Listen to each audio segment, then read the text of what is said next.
আসসালামু আলাইকুম এভরিওয়ান। এই দেখেন সন্ধ্যার সময় আজকে আমি হালিম তৈরি করলাম।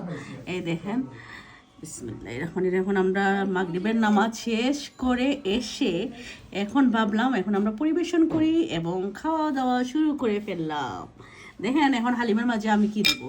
হালিমের মাঝে আমি একটু শসা দিলাম, একটু পেঁয়াজ দিলাম, একটু কাঁচামরিচ দিলাম, কাঁচামরিচ অবশ্যই দিয়েছি।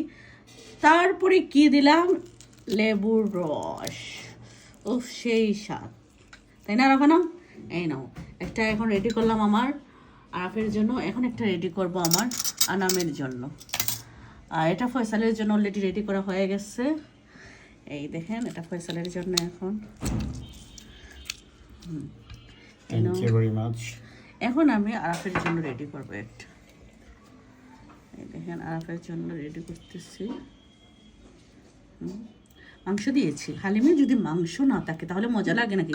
আরাফান কিছু বলো।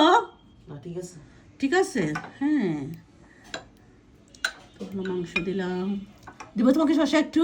লেবু দিয়ে আচ্ছা লেবু বলে ওকে দিব না, ওকে লেবু দিলাম না। আরেকটু শসা দিব। আচ্ছা আরেকটু শসা দিলাম। আচ্ছা এই যে এখন রেডি করতেছি। লাস্ট কি দিব? শসা। পেঁয়াজ দিব না, পেঁয়াজ দিব না, লেবু রস, লেবু রস। এখন আমরা খাবো। তো এই তো সন্ধ্যার নাস্তা, সবাই ভালো থাকবেন। আমাদের খাওয়া দাওয়া একটু দেখাও সবাইকে। খাওয়া দাওয়া চলতেছে আমাদের। এখন আমরা খাবো। কোনটা মাম্মার? এই যে এই যে কাঁচামরিচটা আমার। এই যে এটা আমার। এই দেখেন আমারটা দেখি আমি একটু খেয়ে বলি, একটু রিভিউ দিই খেয়ে কেমন হয়েছে, একটু রিভিউ দেবো না? এই দেখেন মাংস, উফ বিসমিল্লাহ। কি যে মজা, অনেক মজা হয়েছে, অনেক মজা হয়েছে।